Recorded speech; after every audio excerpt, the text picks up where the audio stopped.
All right, guys, welcome back to another edition of Texans Unfiltered, a Houston football podcast for your Houston Texans. I am Young Ari Gold, and I am back, and I am here with my friend and co-host, John Wade, the Garnet Texans. Garnet Texan. I don't know why I messed it up. In 4 years, I've never said Texans, but for some reason, I said Texans today. I guess you've got the Texans on your mind. I mean, I it's guess been a so. little while. You've been away, so I mean, now you got to start thinking about them again. It's kind of like thinking about an ex. Just Yeah, gonna slip up. Just gonna slip up a little bit. that's completely fair. John, how are you, brother? I'm doing good. I am so excited you're here. Like I said pre-show, I can go back to browsing Twitter during the entire show. I don't have to worry about it. No, I just got you to carry everything. I can go back to being lazy. Well, yeah, you carried enough while I was gone, so that makes total sense. No, filling in with all these other hosts and everything else that was happening. So yeah, go scroll your Twitter timeline, go do all that, and I got the rest from here. You know, dude, how have you been? Now that's the question. How have you been? Man, I've been great. I've been great. Life is life is in a whole nother realm of greatness. It's really turned into something that I never in my wildest dreams would imagine my life would turn into if I was a kid and you asked me. The time away was great in the sense of like, they always say like, oh, enjoy time with your family, all those things. And, I don't want to be like cliche, but man, I'm telling you, when you step out and you step outside, you kind of turn off the social media and you really just focus on those things that truly matter, right? Those things that we take for granted because we see it every day. We hug them every day. We kiss them every day. We do things with them every day. But you're always so enamored with other things that are going on because those things in your life are so they're a figment, right? Or not a figment. They're a staple. They're in your life. They're not going away, and you kind of take them for granted in the sense that you you start to appreciate it more when there's no other distractions and things around. So life's really good. I've really enjoyed the time away. um as the longest break I've ever taken. I've taken hiatuses before, but this one was really good. Really let me just hang out and be a dad and be a husband and not be a fan. I didn't watch any of the NBA playoffs. I don't think I read one article about the Texans um, until recently. I'd hop on Twitter every once in a while and pick up here and there. I'd hop in if I needed the cover. Because we just got to a point to where John was like, fuck you, I need a break, which happened twice, um, and it was deserving, 100% deserving, as John shouldn't have to carry the show for 6 months and expect me to just kind of come back to the seat. But it was great. It was a very, very good break. But now we're here. Training camp's here. We got the Deshaun Watson saga, chapter 3. I went to training camp yesterday. We're at a point where and we're back to the old days. We're back to the old days. We're back to, instead of trying to figure out how do we grow, how do we, who do we add, what can we do to really spark the interest and market the pod. Nah, let's forget all that. Let's just come back to what we're good at and what we do and what gave us the name and the following that we had. And there's a little patty pat. Um, so what we're good at and what we are going to be is we are the most entertaining Texans podcast in the country. There's no doubt about it. That's all there is to it. That's what we are. That's what we've been. And I think last year we really wanted to grow, grow, grow. And that's something that's hard for me. I don't like to be complacent. I don't like to not try to grow. And it's the competitive nature of who I am. I like to be better. I want more. I want more views. I want more interviews. I want more accolades. I want more pats on the back. I want people to know I'm here. This is what I do. I grow. I make things better. Um, and I think last year I was in limbo of like, we're going to be the media. We're going to get press credentials and we're going to do all these things. And not that I had like a real sample size of it, but I've grown to have relationships with certain people in the media. And I don't want anything to fucking do with that. I don't want anything to do with that. I don't want to do this for clicks. I don't want to I don't want to ask where Deshaun is 20 times in a fucking press conference. I actually want to come on and tell you guys what I saw at training camp outside of Deshaun Watson. I want to tell you guys what I'm excited about when it comes to training camp. What me and John think is best for this team. And the media doesn't do that. The media is here to garner clicks and views, and that's why they do what they want. And why they ask the questions that they want is because they get paid per click per view. So the more hot take, the more desperate they sound when they ask a question, that tends to lead to more revenue for them. I don't know if they're commission. I'm sure there's salary plus commission. Who knows? But we're not that, John. We're not. Yeah. We're not. We're not. I And we're mean, never going to be. the small taste that I got where you had different people coming out of the woodwork, almost trying to float stories, like you began to realize that it's all a game. Like all of that is all a game. Like a lot of these headlines, a lot of these inside sources, a lot of these things that are leaked, it's all a game. You're getting Yeah. used by somebody they're not trying to help you. They're not going to tell you anything because they're trying to help you. What they're trying to do is help whomever's camp they're in. Yeah. And I got just a little bit of a taste of that last year. At first, it was kind of cool. And then I was like, nah, this isn't for me. I don't like being used. I want to come online. I want to talk. I want to have fun with everybody. I don't want to deal with that. Yeah, I agree. And not only that, I think another thing that I realized, during that kind of wrestle mentally was like, I know this team fucking better than everybody that is a part of the media outside of Rivers and McCown. I think Rivers is probably the only person that I will bow down to and say he knows the team better, he knows the schemes better, he knows the players, he knows how the NFL works more than I do. Rivers is the only one that I would say has a true grasp of what those things are. Um, Outside of that, the Vanessa Richardsons, the Landry Lockers, everybody else at 790, the Adam Clanton, all the trash ass reporters that cover this team, Sarah Bashop, all of them, except for the ones that have been on the show, which you guys know who they are, the Sargents, the Brandons, the Sean Pendergasts, the Seth Paynes. Those guys, I have so much Figgy. I have so much love for those guys. Sean, God, I always, it's Sean Unfiltered. I always forget his Salisbury. Guys like that, Charlie Palillo, Lance Zerline, those are real ones, right? But at the end of the day, the rest of these people that you guys are clicking on and you're watching and you're reading their dumbass articles that literally have the same tagline in every single article. If you notice the name Deshaun Watson in an article, the likelihood of that article having any substance whatsoever is very slim. They only use the name because it's the hottest name you can use right now in all of sports. It's going to bring you clicks. It's going to get you in the top on the front page of Google, where that's not who we are. So who we are is technically we're fans, right? We're fans. I guess we're our own media. We don't report to anybody. We make the fucking rules. We say what the fuck we want to say. I deal with the repercussions of what I say and what people maybe disagree with, and I just keep it moving.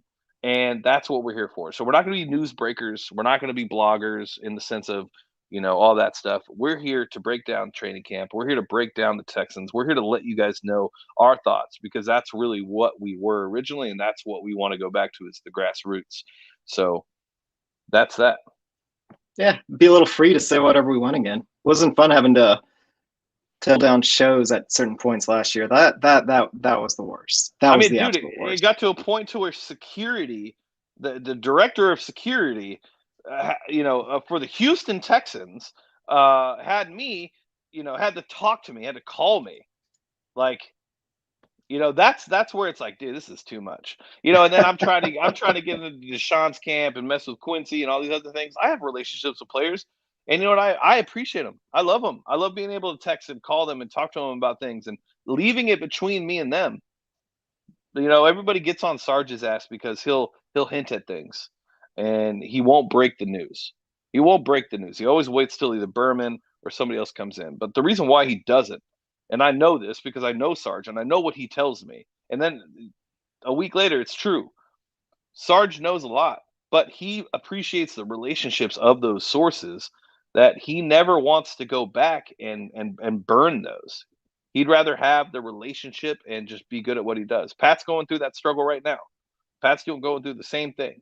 He knows so many things, but he can't be the guy that breaks it because he wants to continue that relationship, and it's a tough battle.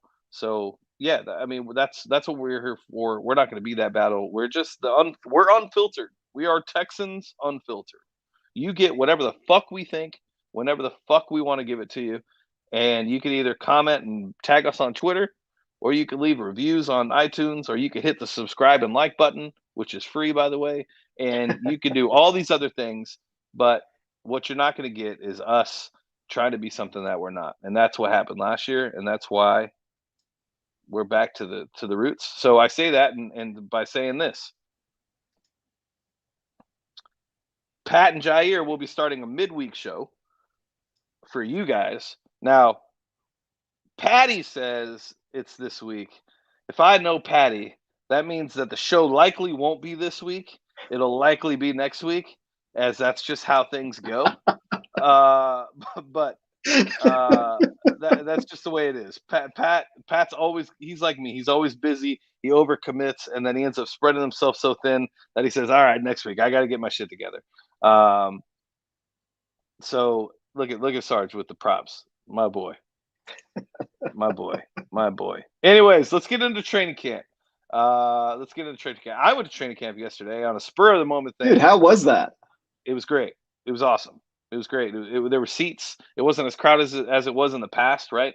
Like in the past, they let in 10,000 people. You guys were all, on the end, standing in a group, sweating your asses off. Everybody's hot as hell. You're paying $5. Well, we paid $2 a water, but you only got the little baby Dasanis. $5 got you the normal Dasani. So this was great because they had you in a covered seating. You were on only the sideline. And it was great. I could see everything. I took a picture. I could see Sarge from across my seat on the other side of the field where the media was. I took a picture, sent it to him. Sarge, by the way, Sarge, thank you so much for those dunks. I can't tell you how appreciative I am for those. And I got some pine green ones for you, sir. But look at Patty's already admitting it. See, he knows. I know Patty better than he knows himself. That's just the way it is.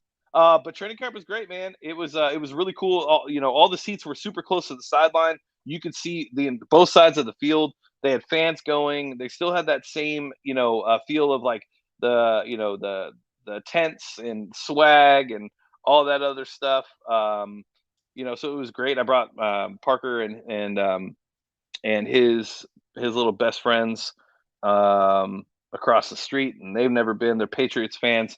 I bought them both Texans hats. They call me Uncle James, so now they're Texans fans.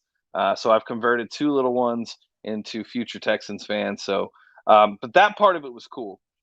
Now, everything. Where do we start, John? Do we just get Deshaun out of the way? Let's start easy. How was the atmosphere? Like, okay. How was? Do you think you have a feel for what 100% the organization was trying to do? 100%. David Coley and Nick Caserio are building a great culture. There's nothing else that can really be said. The players feel like they can be themselves. Multiple times during practice, two or three of them would just break off and start dancing.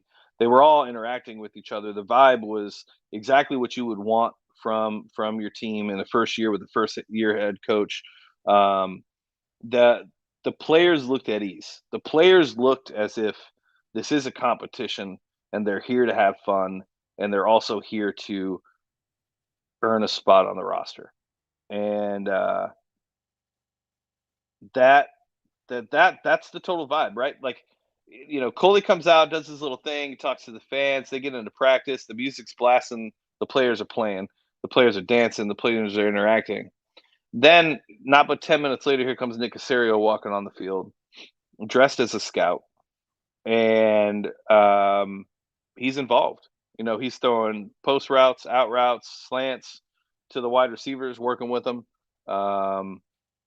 He's there the entire time. He's got his eyes on everything, and you could just see that there's a different feel for this team. I don't know if David Coley is going to be the greatest coach. He wouldn't have been my first choice. I'll be the first one to say that. I think David Coley is going to be a great coach. I honestly don't know, but here's what David Coley is great at. He's great at motivating. He's great at building culture and building a vibe and being a player's coach. But he's also he's on that fine line of like what he said about Nico today. They asked, what about Nico? Nico's great. He's having a good camp, but he even knows that there's things he needs to be doing. He's not consistent. He called him out. He said what he needed to say. Right. He gave him the compliment sandwich. Great player, needs to work on. Really good at this. Boom. Just everybody in management knows exactly how that goes, right?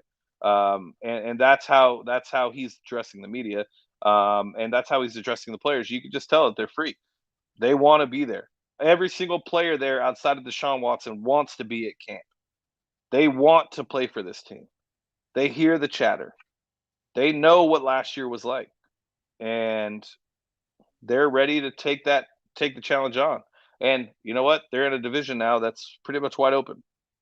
So who knows? So, I mean, me and you, we've both been there when Bill O'Brien ran it versus Cully. What would you say is the biggest difference? Like, what's the thing that really stood out to you in comparison to when Bill O'Brien was out there going nuclear every now and then? I would say the biggest difference, the tempo of practice seemed a little bit different. I mean, Bill O'Brien had his music, but Coley, the way he interacts with the players, just it comes off a little different. When you watch him talk to a player, it doesn't look as if he's. I don't want to say that Bill O'Brien tried to like demean anybody, but I think Bill O'Brien has this asshole presence about him that, John, you've been in management, you understand, like you have different people with different personalities that you have to manage and lead in different ways. You can't lead Susie the same way you manage John, the same way you manage Danny, the same way you manage Nick. You have to understand their personalities and their approach and how they do things to be able to get the most out of them. Right. And Bill O'Brien struggled with that. Bill O'Brien was his way all day. And the players just kind of had to get used to it. Right. And that's why it rubbed some of the players wrong. Coley, on the other hand, I think he has an understanding of the personalities and the management aspect of it. And I think he gets that I could talk to so and so this way and I could talk to so and so that way. And I know how they want to be talked to. I think that's the big thing about a great leader is understanding how they want to be developed, how they want to be coached, how they want to be taught. That's you take that step to guide them down the path that you want to go on and they want to go on, but down the path where you meet them in the middle and do it the right way. And I think that's really the biggest difference for me is just watching Coley interact and the way that he interacted. Not only him, but the other thing was the coaches. Every single coach was involved in all drills, whether it was personal drills, team drills, it didn't matter. The coaches were there coaching. That for me was probably the number one biggest thing I'll take away compared to the BOB camps. These coaches are heavily involved and they are doing their part to get this team ready. In years past, at all the Bill O'Brien practices I've been to, it wasn't like that. The coaches were kind of standing there. They were holding their clipboards. They'd make some jokes with players, but they weren't really in there with them. They weren't there to, whether it was a left tackle learning how to, call out a perfect protection and then also know when the spin, just whatever it may be. Those things weren't being taught, but now they are being taught. And that is going to go the furthest with this team because that's what we've been screaming for, since Bill O'Brien, since we started the show, right? I mean, we started the show 2 years after Bill O'Brien's tenure. That's the biggest thing that we wanted was for him to understand that these players need to be coached. And that's not how we operated. So you're telling me that Cully's not out there micromanaging? He's not micromanaging in any form or fashion. What? All of those a head coach can do that? Yep. Coley is letting those coaches do everything. Now, behind closed doors, I'm not sure. But I can't see Coley being a guy who rips into them and tells them that they're doing wrong all the time. He seems like a praiser. I think that's genuinely who he is. He's too old to be that way. Yeah. Definitely. And he's learned, right? So, I mean, these coaches do their thing. they have their meetings with Coley and everybody else, and they talk about it. But those coaches are very involved. Pep Hamilton's very involved with Davis Mills and Jeff Driscoll. He was talking to them both a lot yesterday. Tyrod Taylor too. So yeah, I would say that's really the biggest thing, is that the coaches are coaching. That's good to hear. I'm beyond excited. Like, that was one of the things that I actually said was a plus about Cully, is having the guy that was the more of the CEO style of coach. That Bill O'Brien, you could see it during training camp. Like, he was supposed to be the head coach, so he's trying to sit there and float around, but he was also definitely the offensive coach. So even if he wasn't technically the coordinator at the time, he was still trying to control the offense. And then he would float over to the defense, and there was definitely gaps. So that is actually a great thing to hear about Cully. It's what we kind of expected, but to actually hear it and see it is a lot different than just what you expect. So that's awesome. And Abram, ask us that at the end of the show. We'll get into Cobb's comments for sure. Right now, I want to stay focused on training camp. So yeah, those were the biggest things compared to Coley and Bob.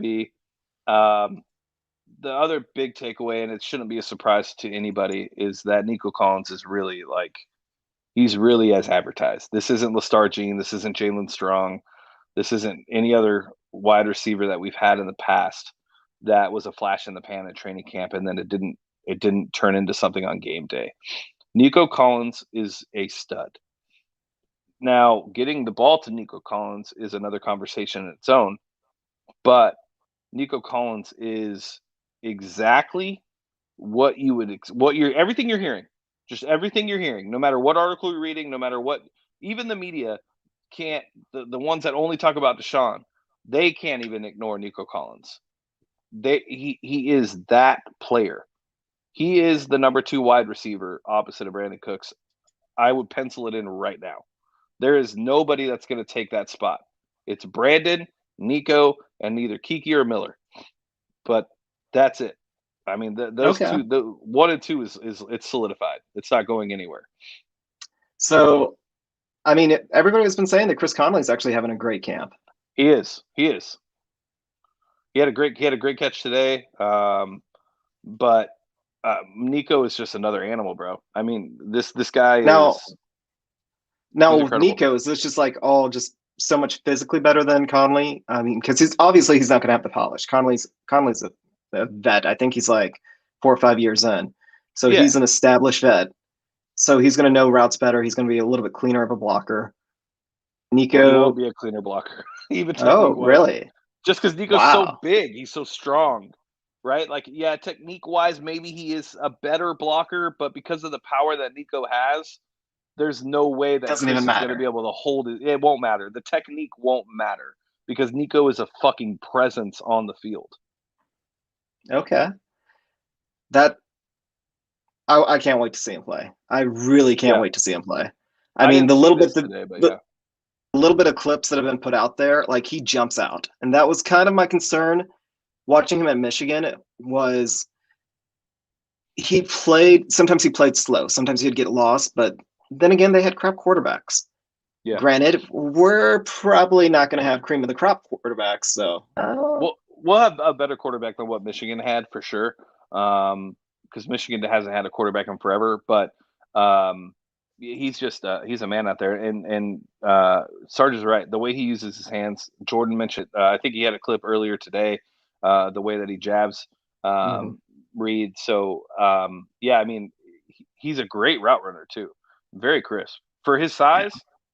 Yeah. I don't want to say what I'm about to say because it's going to sound like a hot take,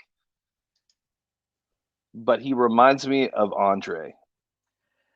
I've already seen that. I've already seen that. The size, just the way that size, speed, just complete mismatch, and can kind of dominate. It's the way he plays too. I mean, I don't know. I've got to see him play. I can't hop on. I can't say you're wrong or right because I haven't seen him play.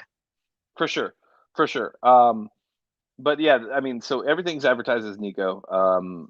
Everything you're hearing is true. This guy's not going away. This was a hell of a draft pick by Nick Caserio. I know everybody's all over Mills right now, but this Roy Lopez, that dude, I've never seen thighs as big as Roy Lopez. I mean, those thighs that dude was rocking was like, oh my god. Um, so yeah, man, Nico is the guy. Um, Davis Mills, after having a bad day on Saturday, I haven't seen this out here yet, and I recorded every snap. So him and Davis Mills both, or Deshaun and Davis Mills took individual snaps together. So they had two snappers. One was working the left side of Davis was working the right side of the field. Um, Deshaun was working the left side of the field, and they would take turns, taking snaps. And I have every single one recorded. And Deshaun, whether it was because he didn't care or if he was, just being lazy or whatever it may be. But Deshaun looked worse throwing the ball in those individual practices than Davis Mills did. He had at least three overthrows. Davis didn't have any. He had one broken up by a cornerback. But Davis looked a lot more comfortable throwing the ball than Deshaun did. Now, I'm not going to sit here and I'm not going to, you guys could take the clips and make them go viral. And I'm saying Davis Mills is better than Deshaun. That's not what I'm saying. But I just haven't seen any of the media report this or write about it. Because in the action that we have seen Deshaun throw, Deshaun has not been good. And I guess that's the thing that kind of bothers me is you guys are, all over Davis Mills and what he did as a third round rookie who played 11 career games as a college quarterback, and then you have a 5-year vet come in and he can't hit a slant route. So, but Davis Mills, I like him. I do. I'm not going to say my crush on him is Tom Savage esque. If you remember how much I love Savage, but Savage didn't have it between the ears, and I don't know if Davis does or not. Tom's was never a mechanical or a athletic thing. It was always in between the ears. He just didn't have the mental prowess to be able to handle being a quarterback in the NFL. But Davis, he's got a beautiful touch. He looks comfortable in the pocket. He's athletic enough to make some moves on the run, and he can zip the ball in there. I wasn't necessarily. I'm not going to say I was impressed by Davis Mills, but I will say that I know it was easy for everybody to get onto him about a 5 interception day on Saturday, and I think somebody said it was the worst. John Lopez says it was the worst quarterbacking he's ever seen in a Texans jersey at training camp, and all these crazy things that are hyped up now because Deshaun Watson was there and he's supposed to be our quarterback and all these other things. That's what makes those type of takes take off is the fact that the Texans didn't play Deshaun and Davis Mills was getting reps. Yeah, that was But definitely a hot take. We've had worse. I didn't even have to see it. I've seen some of the quarterback. Yeah, I've seen some of our quarterbacks practice in the past. We've had much worse than a we 5 interception day. we paid $72 million for Brock Osweiler, and what did we get? I mean, we got 3 thrumbles, and he created his own adjective for a throw fumble. We now have the thrumble in the dictionary because of Brock Osweiler. So Brock was a worse quarterback than Davis Mills. So yeah, but anyways, I like Davis. I don't know what the expectation should be. I don't think it's fair for us to place the expectations on him. He had his first real practice on Saturday. First pads were today.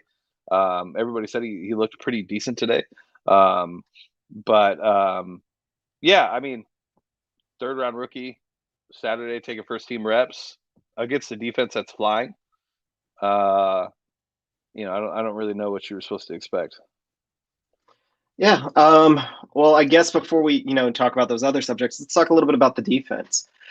Is the defense really looking that good, or is the offense looking that bad? Both things could be correct, right? Offense didn't look great. I'll be honest. I only got to see a couple snaps of 11 on 11, and then the kids were ready to go jump in the bouncy house, so I didn't get to see all of the 11 on 11. What I did see in individual drills and things of that nature, that defense is a lot better. And a lot of it just has to do with the personnel that we have and the scheme being combined. We have the right players for Lovey's system, whether it be from a secondary perspective to all the way down, from safety to corner to linebacker to defensive line. it's the first time that we actually have the right personnel to execute and play at a high level. Charles is smaller. He should have played defensive end last year for the Texans. He's more of a 4-3 defensive end. And so I think yes, the defense is better. I think they have the potential. I think before I left, we talked about before the draft, it was like, hey, if this defense can just go from 32nd to 24th, we'd be happy. I think the way that we went from 32nd to 24th last year, we would have been in the playoffs. Yeah, I think. Granted, it's a different situation, but that's how bad they were last year. I think the expectation should be, 18 to 20th on defense. I think it'd be somewhat of an average defense, and it all comes down to just the scheme. All the linebackers that everybody laughed at, like, oh, it's the 32nd linebacker sign. Yeah, they're just trying to find the right linebackers for the scheme.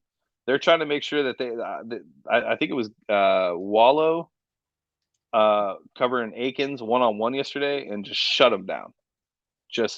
Really? To shut him down one-on-one. It was just him and Akins. And Akins could. Well, he was a converted safety, so yeah, right. But still, that's our linebacker covering tight end. That's a good thing. Did you see anything of Blacklock? Like rumors coming out, or I guess whispers coming out, is he's going to have a breakout season. Like he just fits the 4-3 so much better. Well, he does fit the 4-3 so much better based on his size and what he did at TCU, right? So yes, it makes a lot of sense for him to have a better year, a breakout year. He didn't have much of a year last year, so I think anything would be considered a breakout year given what he did last year. To be honest, I know, right? Just to kind of keep things honest. So when I hear breakout, I guess the better question is he actually going to look like a second-round pick and not an undrafted free agent? I think he'll look like a first-round pick. Okay. I think it'll be like a latter half, end of the first-round draft pick, which is pretty much what he was projected to be last year, anyways. It just happened to fall. I think he'll be great. He looks like he's not thinking as much. He looks like he's just kind of going. Which is really what you're wanting from him. And he looks comfortable. He looks like he's having fun too, which I don't really think you could put, a price on. I think when you're out there and you're getting paid and you're playing in this hot heat and you're playing something you love, the fun aspect needs to be there for you to be able to thrive. And I think that's a big thing that Coley's trying to do right now with the team. But yeah, I could see Ross being much better than what he was last year. And I think, I was talking to Jug. I ended up running into my buddy Jug at training camp. And you guys can follow him on Twitter at Jug_SDE, I believe. But if not, I'll correct it before we leave. But we were talking about I didn't see a lot of Lonnie Collins, I'll be honest. I really wasn't looking for him. I was looking for the guys that we, drafted and kind of looking at them and getting better. But we were talking about the sacks and where's it going to come from? No JJ, right? Grenard looked good. Jonathan Grenard looked a lot better. He looked super comfortable. His sideline speed was there. Jonathan Grenard had very physical hands. He was an interesting player to watch as well. He's another guy that I'd keep an eye on. But with the D-line, it's going to be a team approach sack-wise. Where are the sacks going to come from? It's not going to be one guy. You're not going to have a J.J. Watt type season from any of the players. You're going to get some from Charles. You're going to get some from Whitney. You're going to get some from Grenard. You're going to get some from Blacklock. You're going to get some from Collins. You may be one or two from Roy Lopez, Brandon Dunn. But it's not going to be one individual. It's going to be a total team effort when it comes to the defensive line. But I will say this. What I saw from the defensive line on the team drills, again, first team defense versus first team offense, first 3 snaps, Tyrod had no time. He had no time whatsoever. And that was great to see because that's not something we've seen in the past. If JJ doesn't break through, pretty much nobody's getting through. And I'll tell you what, Charles Omenihu, if I was to bet on a breakout star this year on the defense, specifically on the D-line, I would probably put all my money on Charles Omenihu. Oh, wow. He looks a lot faster off the line. He looks more disciplined. He looks like his hands have gotten a little bit more violent, which was one of my biggest knocks on him. And he looks like he's also bought in, and it's interesting because when you think about Charles, he's represented by Deshaun's agent, David Mugoleta. So you have to wonder, how this all plays a part in kind of Charles's head. This is year 3. Next year's a contract year for him. But Charles looks like a different player. Okay. Did you see anything out of where they were putting Merciless or Jacob Martin? I mean, this popped up in chat because those are the 2 players that I have no idea what they're going to do with. Yeah, I didn't see. I'll be honest. I didn't see much Jacob. I didn't see any Whitney. I don't think Whitney practiced yesterday. Oh, for real? I know he's what's the best way to put it? It's not really complaining, but it's complaining. He's saying that he can't see anything with his hand in the dirt. Like he's not comfortable with his hand in the dirt. And I mean, he doesn't have athleticism anymore to play like a linebacker in this scheme. He has to have his hand in the dirt. So, do you have any? I guess you didn't see him play, so it's the same guess that we had at the end of the season. I don't know. I will say Desmond King, I didn't pay a lot of attention to. I paid more attention to John Reed, and Roby and Crossan. I didn't see a lot of Desmond King yesterday. Reed looks really good. He's small. I think he'll probably be the 4th or 5th corner. Crossan I know he's a fan favorite, and I really think he should be. I think, thank you, Anthony. Crossan is another player to keep an eye on. I know he closed out 2020 in pretty good fashion. He was the corner that most people were talking about, especially with Bradley Roby being gone last year. I think it'll be interesting to see what we see from them week 1, considering Bradley Roby will have to finish his last game of his suspension for his PDEs. Yeah, that was really all I saw from the corners. I didn't see a lot from Desmond King. Who was playing outside and who was playing inside with the corners? So that was on 11 on 11s, and I only saw 2 or 3 drills of those. All I got to see was individual drills for the corners and stuff. So 100% definitely wish I could have stayed for that. But when you're the only person with 3 kids there dragging you, I was lucky enough to get 2 hours in that practice without them bothering me. So, no doubt. But yeah, I mean, Desmond King to me, coming into the season, he's the number 1 free agent that was signed. He should be an impact guy from week 1 on. All the tape tells you that Desmond King is a top tier corner. So I really didn't have much of a reason in my mind to look at Desmond King, as I've seen his tape. I've seen what he's capable of. And I don't see why that would not translate in this defense. Not a surefire tackler, but outside of that, like, he's pretty good at coverage, has the range, has the physicality to play slot. So there's really no reason for me to doubt anything on Desmond King. So I'm sorry I didn't get to actually tell you, Jerome, exactly what I saw from him. But yeah, Shaq Lawson, also another guy I really wasn't looking for. Not because I don't think that Shaq Lawson isn't going to be a player.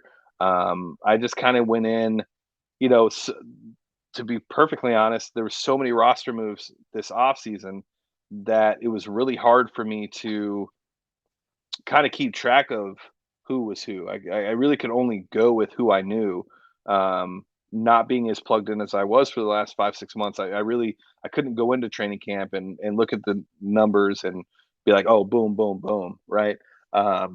So that's kind of why I don't know a lot about the new guys. I should have kept up, but I'll definitely I might be there Saturday. I got to go to Houston to help my cousin move. I got to move her from Houston to Austin for UT. And if I'm able to squeeze in practice, I'll definitely be there. Nice. And so you're the man. So based on what you did see, though, who's somebody that we are not talking enough about? Like, who's somebody that really just kind of hopped out that it's like you didn't expect?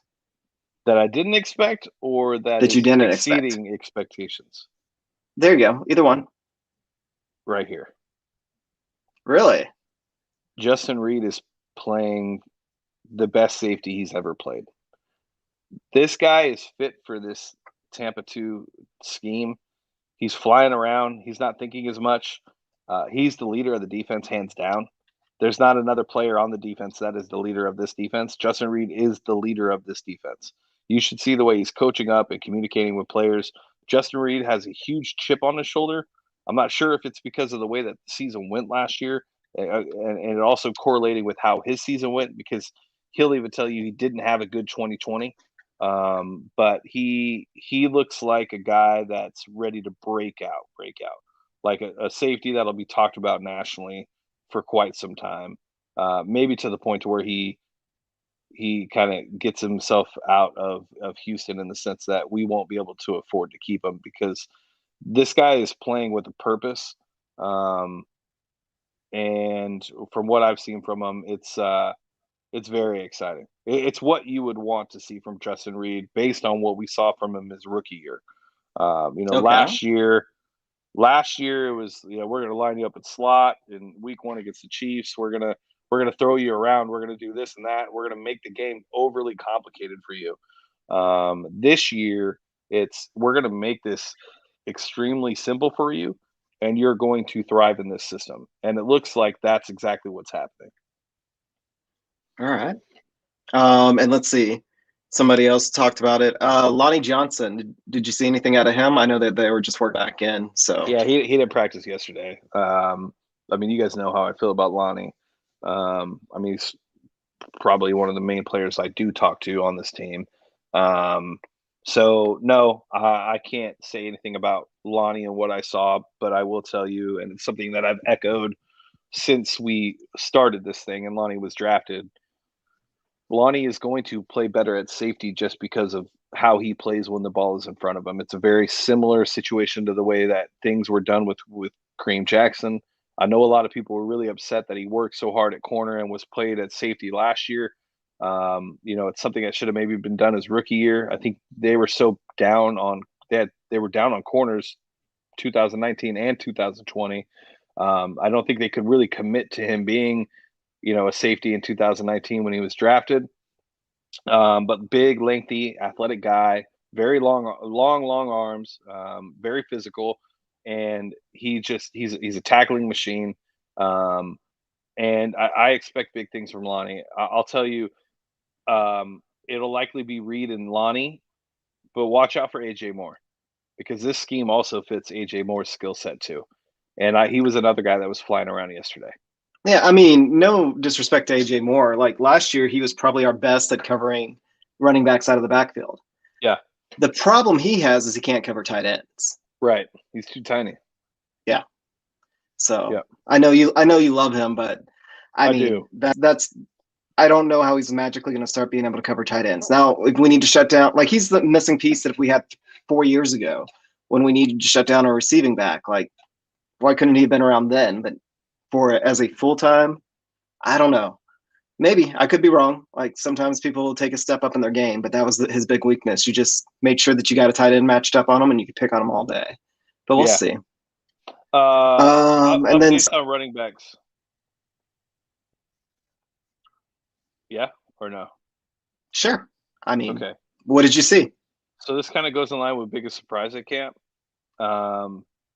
This run game is going to be something worth watching. Now the offensive line, I don't know enough. I can't say that they're on their way to being that much better. There's no reason for us to think that they're going to be worse. They're getting coached up in a way that they haven't in the past.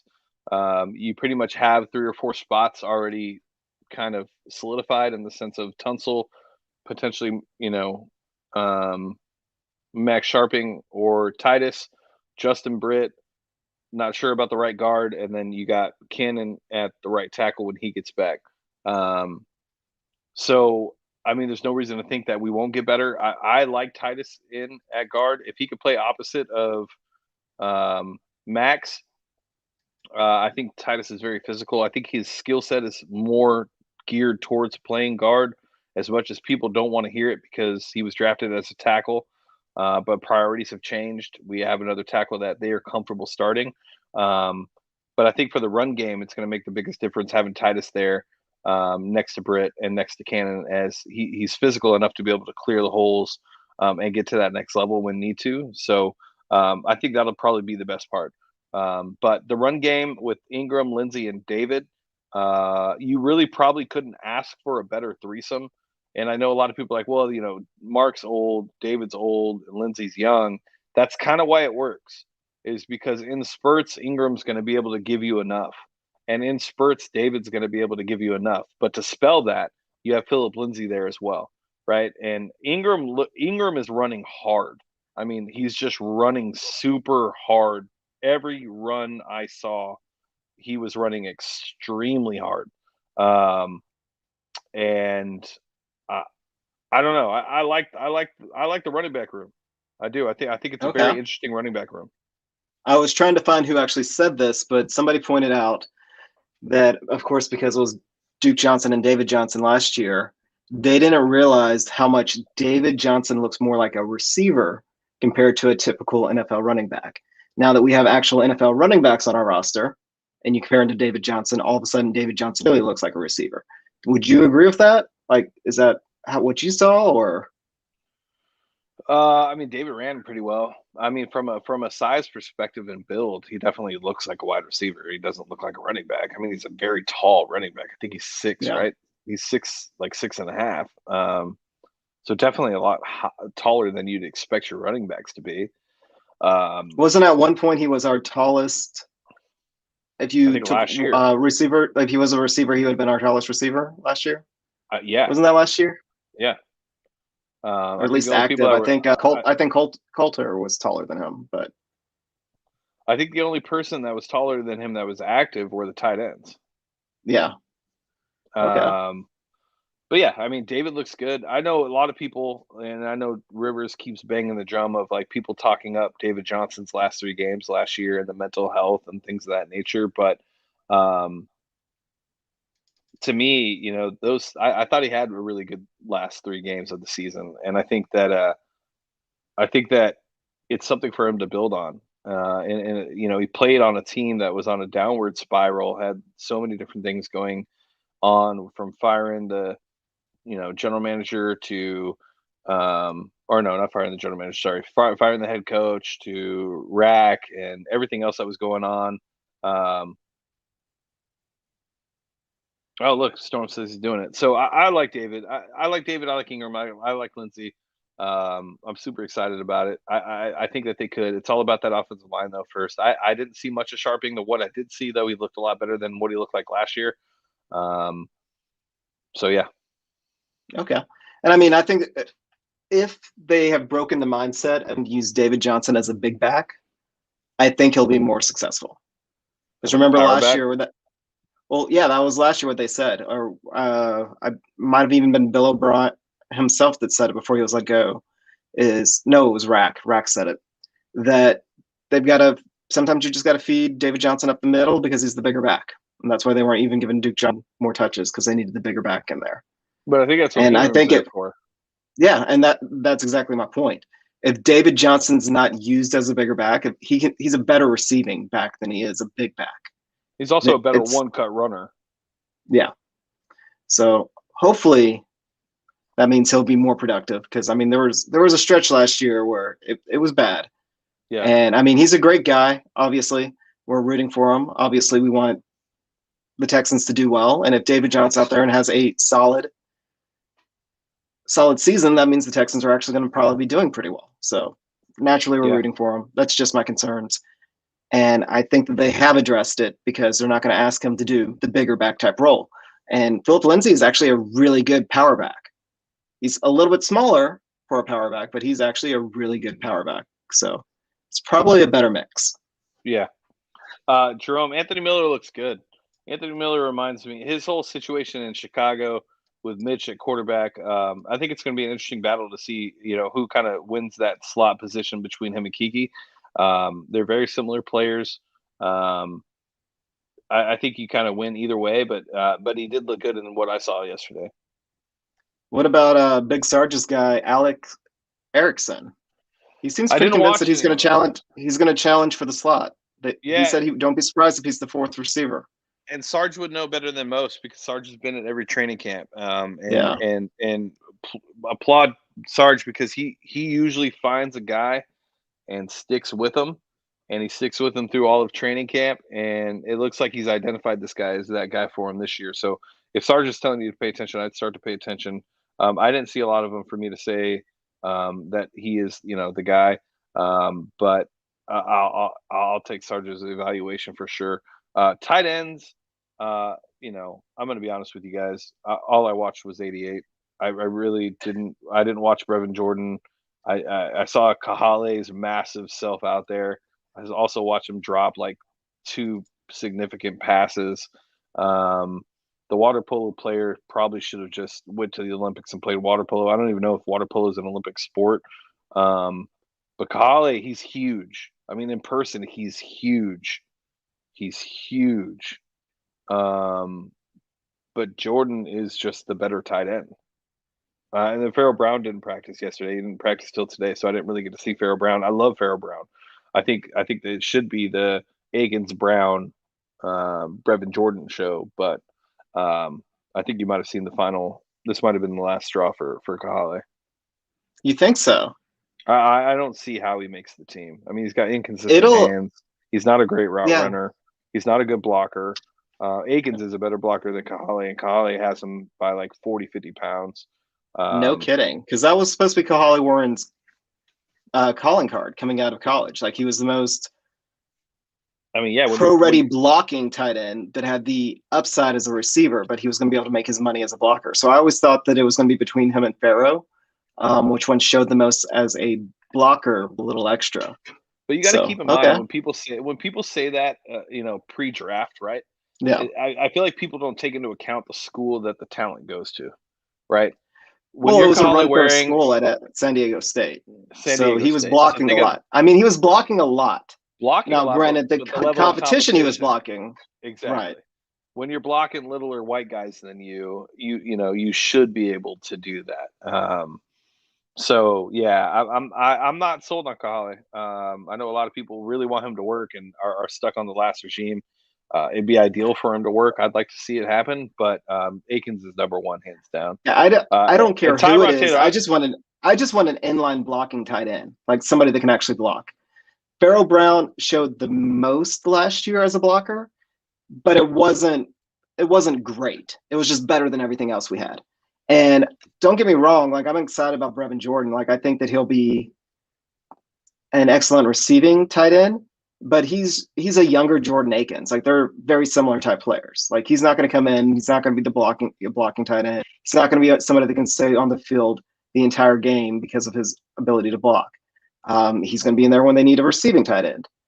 So I'm just looking for anybody, whether or not they have to sign him, whether or not it's the other guy that they signed. Why can't I think of his name?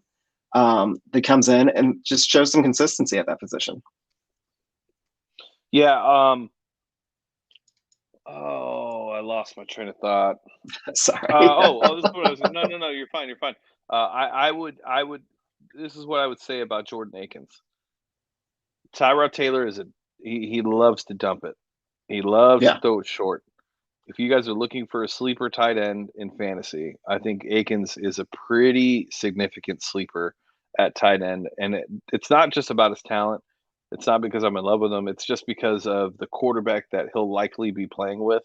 If you just look at Tyrod's history with tight ends in the past, they all put up pretty decent numbers. And with Jordan Akins, you have the yak ability that most tight ends don't have.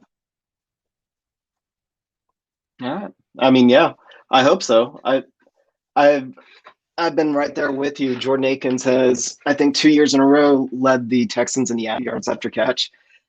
And just criminally underused. I don't really know why, because he also was one of the top Texans receivers in separation. I think he was one of the top in the NFL at separate.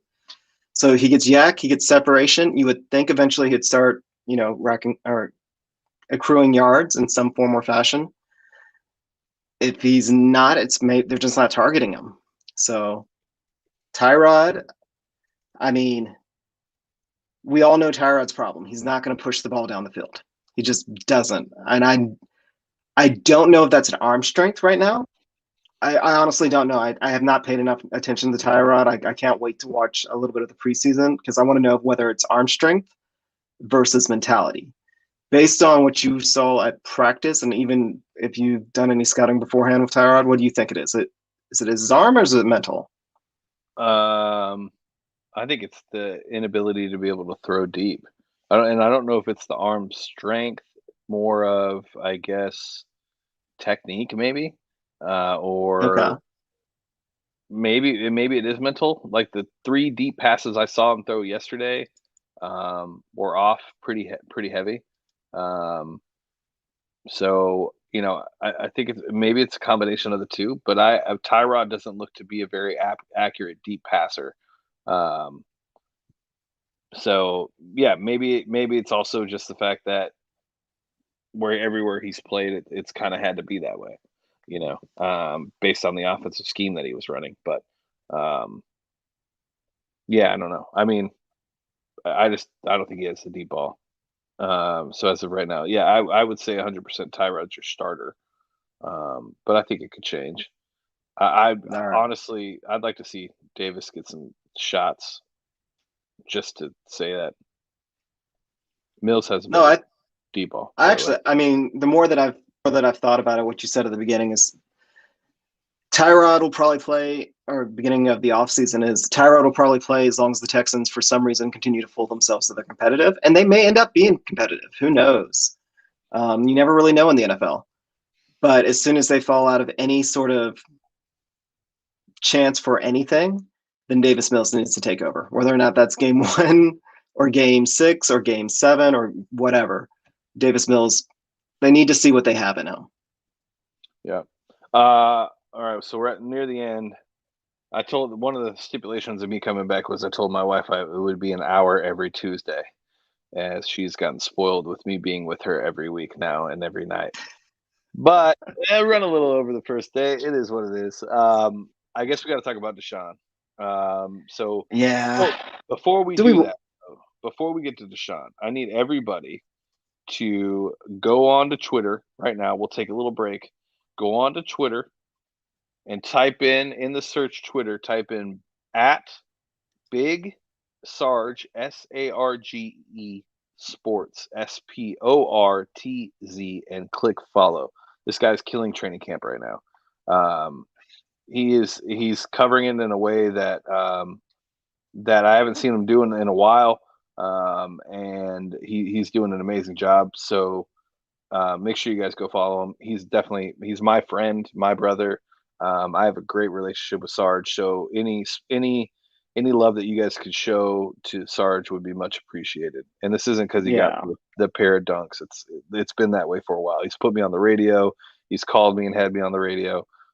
He always supports me and does everything he can to help me. So make sure you guys go to Twitter and follow him, please.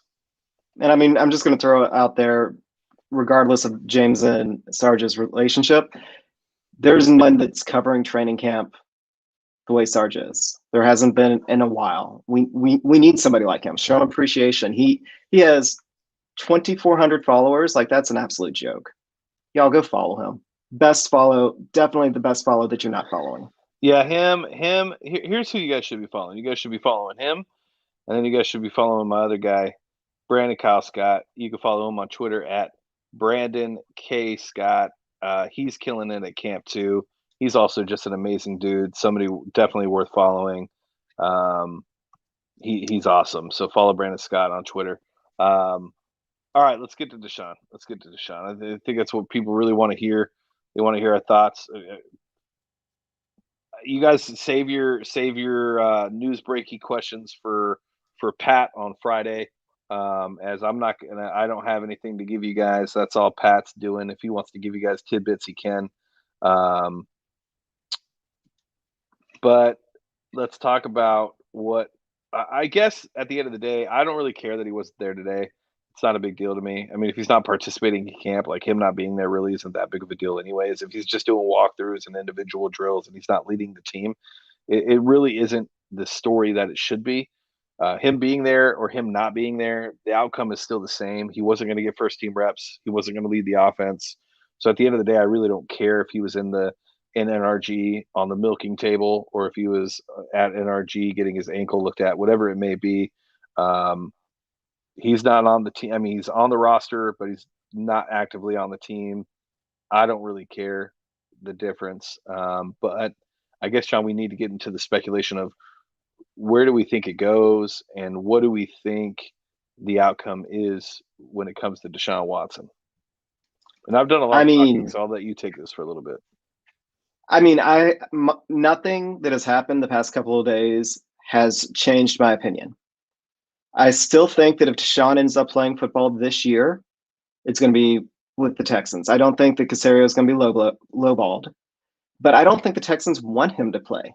Like, I don't think, even if Rivers McCown put it out on Twitter, could you see the Texans making Deshaun inactive on game day? And that's actually a great question. Like, could we actually see that? I'm actually leaning in that direction. I think the Texans as a franchise have moved on. I think that my original statement way back when all accusations came out, that Deshaun would not have been traded, Caserio would not have blinked, wouldn't have answered any of it, because Deshaun didn't have any leverage until these accusations happened. These accusations and the fact that they keep lining up story after story after story, they don't want him on the team. Like, this opened the door for him to be traded. However, at the same time, they do realize that they are a business and they're not going to be lowballed.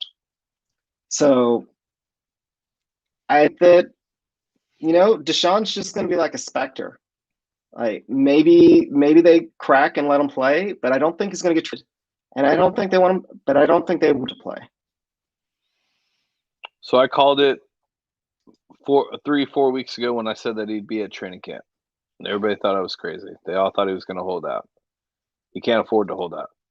He's got litigation, civil suits, lost endorsements, $50,000 a day. It's too much. He can't. Yeah, he can't afford to lose it. He's been dropped off his endorsements. Yeah, so logically, I knew he would be there. I just did the simple math of 2 + 2. It still equals 4, no matter what, and that is the most logical thing for him to do. So I knew he'd be at camp. I also told everybody that he was going to have to earn his spot back, and people laughed me out of the room. Everybody thought that as soon as Deshaun showed up, that he was going to be handed the keys to the Maserati. Well, not Maserati. I don't know if anybody watches TikTok, but if you've seen Maserati guy, definitely not Maserati. Let's say Ferrari. They weren't going to give the keys to the Ferrari to Deshaun. He had to come back and earn it. And when we saw him show up to camp, guess what? Keys weren't handed to him. He was a part of walkthroughs. He did some individual drills. And honestly, to answer Rivers' question, I don't think Deshaun Watson is a quarterback week 1.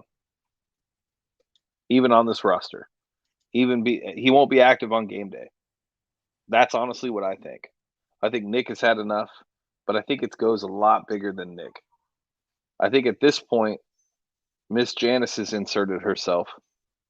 I think Cal's wife is a part of it. And when you have 2 women who are employing a potential sexual deviant or sexual predator or whatever name goes along with what's been going on with him or what he's going through, I don't think that he's going to take another snap for the Houston Texans. I don't think that you'll see much from him in camp. I don't think you'll see him week 1. You might see him preseason just for them to play, just to be a dick. And I'm sure he'll stay. He's hurt. I mean, the Jalen Ramsey stuff's starting already with him getting his ankle worked on and all the other things. He's building up being hurt so that way he doesn't get fined and can also miss practice. I don't think he likes that he had to earn back his snaps or earn back his right to be the starting quarterback. I think that rubbed him the wrong way because he hasn't had to earn anything since week 1 of 2017. Everything he's gotten. So, but he did a lot of bad damage over the last 6 months. whether it be the trade request, whether it be the sexual allegations, whether it be anything else that's gone on, all the leaks from his camp to the local media who bought into all the bullshit that they were sending and letting them spread all the lies and everything else, the smear campaign against Easterby, the smear campaign against the organization, everything that this organization has been through all ties up to one person, and that's Deshaun Watson. And if you look now, nobody's able to report where Deshaun is. All the media was fed lies and stories and all these things over the last 6 months because they're tools. They all wanted the inside source, and instead of being the inside source, all they got was just fuel to add to the fire to shit on the organization. And I can't see this organization just wiping the egg off their face and saying, okay, now you're the starter week one. I just can't see it. Sometimes it's bigger than business. It's bigger than football. And in this very moment right now, everything that is surrounding Deshaun Watson is 10 times bigger than the Houston Texans. And it's not something that can be rectified. I can't see it. I think that they just eat it this year. I think they eat his salary. I think they eat the bonuses. And I think they look to deal him next year. And we're going to have the entire year without Deshaun Watson at quarterback. And, I know for a lot of you, you guys have been dying for this moment to have the franchise quarterback. We all have. Everybody's wanted to have this guy. It's been everything that you've dreamt your team of having. Not just having a franchise quarterback, but having a franchise quarterback who is athletically gifted as Deshaun Watson. Okay. And that guy was also the perfect image that you could possibly have prior to this offseason. So a lot of you are in denial. A lot of you are hurt. A lot of you can't believe the fact that this situation has gone to the level it's gone to. But just understand that the only person you have to blame for this entire situation is the guy that you hold so high. And that's Deshaun Watson. It's nothing. It's nobody else. It's not the Texans. The Texans didn't go get massages by 67 different women and have 22 different filings happening. That's not the way it happens. This happened because Deshaun thought he would be able to get rid of it. Deshaun thought he was a superstar and get away with the certain things that he wanted to get away with. Guilty, not guilty. At the end of the day, he still put himself in those situations to where these types of things can happen. That's on Deshaun. Everything that is happening right now is on Deshaun Watson and nobody else. And so I know it's easier to take a shit on the Texans. It's easier for you guys to go on the comment boards and write how shitty of it and listen on the, it cracks me up. There'll be 10,000 people watching the press conference on Twitter or Facebook, and all those motherfuckers will still type trash organization, not going to support you. But you took 20 minutes out of your work day to watch a fucking press conference on Facebook. So stop lying to yourself. It has nothing to do with any of that. You're hurt. You're emotionally tied to this team. But the person you need to be mad at is Deshaun Watson, not anybody else. Get the Chuck Easterby stuff out of here. Does he have a part? Sure, maybe. Maybe he got us Nick Caserio. Was he wrong? Was he wrong to get us Nick Caserio?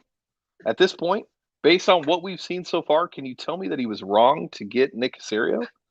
Looks like Nick's leading the charge in the way that that's the way I would go about it. He's doing everything the right way. So yeah, I mean, it sucks. It's a reality that everybody's going to have to face. You can either choose to face it now, or you can choose to face it week 1, week 17, week 18, and into the offseason when it's traded. Either way, you're going to be disappointed. So face the disappointment now because it's over. Deshaun Watson is not your starting quarterback. The Texans have obviously moved on. Like, they pretty much aren't going to play that game. And the only way that I could ever see Deshaun playing another snap for the Texans is if Deshaun sits there, swallows his pride, and admits it, that he's the one that messed up. That admits that maybe all this stuff with Easterby and everything, it all circles back to them trying to keep Deshaun out of trouble. And, that's still on Deshaun for putting himself in that situation. Like, that's dude just let it all go to his head. Like, there's no other way to put it. And it's sad because not just as an athlete, but Deshaun was made for Houston. Like, he was the perfect quarterback for the city, for the 100%. franchise, for everything. Like, he was the perfect quarterback. He was a guy top 5, top 2, top quarter potential. Just the attitude and everything that he put out there before all this thing came out. Like, he was made for Houston. Like, he's not going to find another city anywhere that's going to embrace him the way that Houston did. Like, people from Clemson even talked about that. Now that's gone. Like, even though there's going to be a good portion of the fan base that wants him back, which, I mean, it's understandable. Winning games to them is all that's important, and I get that. Like, don't get me wrong, but that's what we've also fussed about with this franchise. And I actually think they're on the right here. The winning is not the most important thing. If Deshaun wants to play football again this year, he's going to have to swallow his pride. After the year, he may not have a chance to play football for a very long time. Yeah. Look, I say all of that to say that the one person who can correct this is the same person you guys should be mad at. And that's Deshaun Watson as well. Deshaun Watson doesn't care about you. Deshaun Watson could care less about the fans. Because if he cared about the fans, he would have never asked for the trade. Rumors are that he wanted to ask for the trade before he even signed the extension. I don't necessarily buy into it. I think when Bill O'Brien was fired is when it all went downhill for him. I think you got rid of somebody he idolized in a sense of somewhat of a father figure role that kind of kept him in line, kept him in track, gave him the good news, gave him the bad news, was the shoulder he needed when he needed it. And when that went away, Deshaun had nobody else. And nobody in that camp over there is doing Deshaun any justice right now. He's surrounded by people who really don't have his best interest at heart. Because if they did, David would have the tough conversation with Deshaun and say, look, it's time for you to apologize. It's time for you to step up to the microphone. It's time for you to address the fans. It's time for you to address the media. You don't have to get into the specifics. We understand that we're in litigation. There are certain things that you can and cannot say, but you're going to have to take this in the chin if you want to have a chance at going back to the career you had. Because as this continues, and not only that, think about it like this, John. If all these masseuses and massage therapists and everything else that are coming out of the woodworks now, you think it goes away? You think that 3 years from now, there's not other allegations being made? This is going to be happening through the rest of his career. People are going to pop up now. He is a target for that now. Not necessarily a target in the sense of he did nothing wrong, but a target in the sense that more people will feel comfortable coming out. Things are going to go back to Clemson. Things are going to go back to between being drafted and being at Clemson. I mean, he's surrounded by yes men. Jesus is 100% right. He's surrounded by people that see him as a money sign. He is that's why they have the financial literacy program and things like that for rookies, is to make sure you have a strong foundation around you to ensure that you put yourself in the best position to succeed off of the field. But David, Quincy, Brian, all of them, they only look at him as a transaction. They don't look at him as an individual. They see that he brings them money. Those people of that power, that prowess, they look at him and just want the financial aspect of Deshaun Watson. If Deshaun if he wants to do it right, he'll fire his agents. He'll get new representation. He'll come out and apologize and admit for whatever he may have done wrong. He did something wrong. Even if it goes as far as putting himself in the position to reach out to Instagram masseuses. Okay, let's not forget that. Okay, he made that decision to do that. Okay, he put himself in a position where these types of things can come back. Like, he's going to have to face the music. And he's not willing to do that. And Jerome's right. Like, this part, right, like, if you wanted to have it, you would come in, you wouldn't have a hoodie on. You'd come into camp, you'd show your face. You'd work with your teammates. You'd do 11-on-11 drills. You'd go to Coach Coley and say, you know what, Coach, look, I messed up. I don't know what I was thinking with the trade request. I don't know what I had in my mind, but this is where I want to be at least for the 2021 season. So let's get past the 2021 and worry about the future after that. I've made a ton of mistakes. I haven't been the most professional athlete.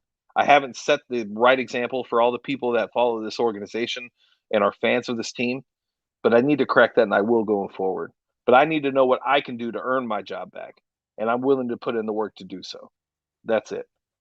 But he's not going to do that because he doesn't have the right people around him. I mean, he can take a look at how Aaron Rodgers ended up handling it. I mean, yeah, bro, Aaron handled it perfectly.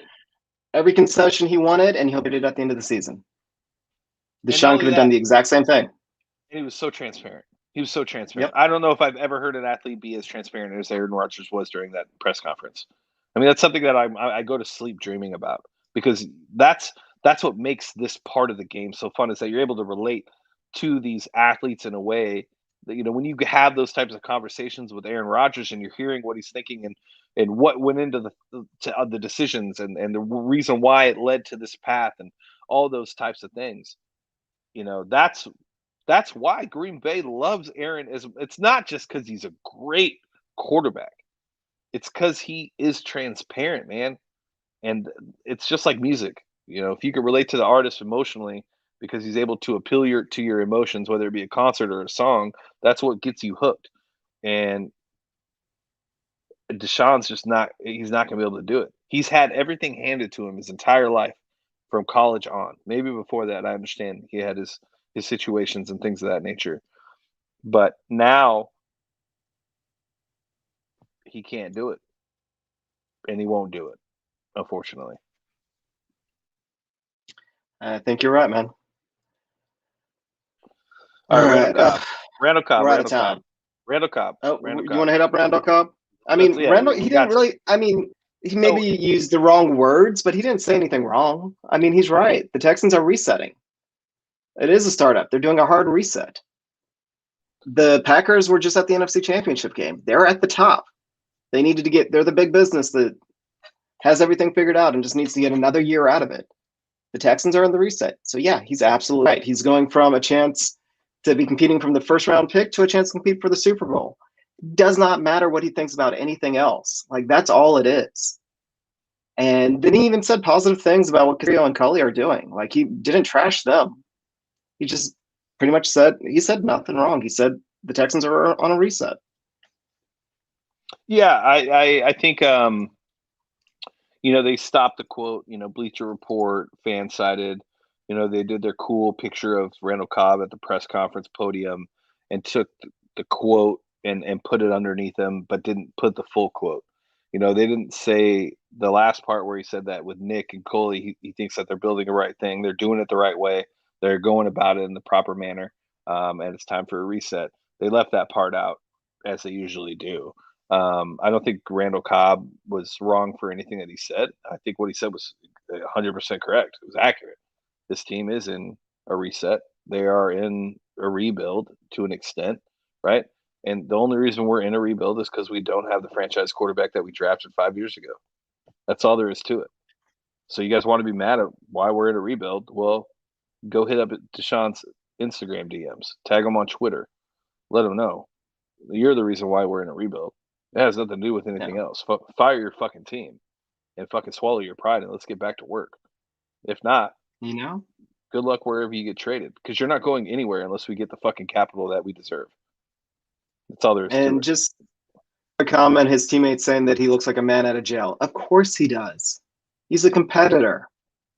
He's going to a team that has a chance to win. Of course he looks like he just got out of jail. I'd be happy too. Yeah. It doesn't matter if you could have loved every there, but it's gonna be tough this year for a lot of the Texans players. There's a reason why we're not gonna have a lot of established veterans, because rebuilds are tough on them. They are. Like, if you're somebody like Cobb, who's done pretty much everything that he's gonna do in the NFL, he's a consistent player at this point, but he's not going for the Hall of Fame or anything like that. He's going to win, make money and win. Yep. And he gets to do both of those things now in Green Bay. He's over the moon. Yeah, absolutely. Yeah. Let's get to this real quick, because I think this is a really good question. Will the Texans take 2 first-round picks? I bet they're getting sick of all the drama. I don't think the drama is not affecting this team in any way, any form or fashion. This team has moved on. Practice has moved on. The players have moved on. This is not impacting training camp. This is not impacting practices. This is not impacting the players. They built a competitive environment with good veteran leadership throughout the locker room, and they're not bothered by this. Nick is not going to settle. His price is his price, and we have all of the leverage to hold on until we get that price that Nick is asking for. And for us to get that price that Nick is asking for, he's going to have to make it through litigation and either settle these suits. That's all there's to it. And I wouldn't be surprised if a settlement comes before week 1. I really wouldn't. I think that's the only way that he's going to have a chance of being able to go do anything else football related this season. He's going to have a settlement. And I know there's rumors and people are saying that there's no settlement coming. That's fine. But eventually there's going to be talks of a settlement because there's no other way for him to continue to move on. He's going to have to live in this stage of his life until he goes to court. And that's going to be a long process. So Nick, he's not going anywhere until Nick gets whatever his price is. People have reported 5 first-round picks or 3 first-round picks and 2 starters, whatever it may be. Whatever the price is, they're not getting it. They're not getting him until they get the value that they have in their mind for Deshaun, and that's all there is to it. Yeah, and I mean Deshaun can't do anything else. No. And at this point, I think the bad blood is high enough between the two. Yep. And I don't, and maybe bad blood's the wrong word to use, because I don't think that Caserio Actis likes Deshaun in any manner. I think that it's like, hey, this is my career. This is Caserio's career. Like, he's not going to throw it away just to make Deshaun happy. He has no reason to. The team's moved on. And, the team's just moved on, and they can do whatever they want with Watson. He's under contract. They're paying him. They're going to wait till they get full value for him, or whatever that it may be. Yeah. And teams trying to trade for him right now, I'm sure, are lowballing because they think that they're just essentially trading for 1 year. But even if you trade for 1 year of Deshaun, that's at minimum still 3 first rounds. 1 year of Deshaun, like, you look at the crazy trade. We traded a 3rd rounder for Demaryius Thomas. Like, NFL trade value, like 3 first rounds, 2 second rounds, and 2 defensive players, what the Texans are looking for, 2 players that are able to start. That's still a good deal for whatever team gets Deshaun if he never gets suspended. Yep, 100%. I agree. All right. Well, this was a great comeback. Great show. Thank you guys for all the engagement. Thank you guys for all the donations. Appreciate you guys. Make sure you guys hit that like and subscribe button for everything Texans Unfiltered. Turn the alerts on. Make sure you guys know when we go live. You never know. I'm back in the swing of things. I could pop up on a Wednesday and go live. I used to do it. I could do it again. Might just have a player or 2 swing through.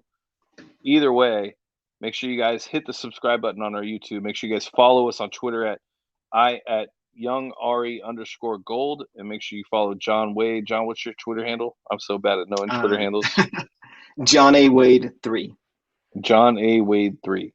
And then make sure you guys go follow the Patrick Storm and JRLTU Jair, so you guys can get updates on their show coming, according to Pat, this Friday. So make sure you guys go blow his timeline up if you guys do not see a show on Friday, as they're putting that together this week. Amazing to be back. Also, I want to make sure I end the show thanking everybody who filled in for me, helped keep John afloat while he was managing the madness of me being missing, and just doing everything that you guys did. I really appreciate it. Thank you to everybody who sent the well wishes, and I'm so happy to be back. So glad to be able to see you guys and interact with you guys. We're here to give you guys the best Texans news that you guys can get, the best Texans talk that you can have. And when we do it every week, and we'll continue to do so. So with that being said, John, anything else? I believe we hit it all. No. We can save this for another conversation. I was going to ask you, what do you think about the Buffalo Bills possibly moving to Austin? But we can save that for another day. We're already way over. I would buy I season know, I would tickets. too. I would buy season tickets. But we're getting played. It's not happening. We're just No, getting it's not. played. We're just leverage, but it's fine. Yeah. No, I think that's it. That's it, dude. All right. Well, we'll see you guys next week. And with that being said, for Texans Unfiltered, I'm Young Ari Gold signing off. We'll catch you guys next week.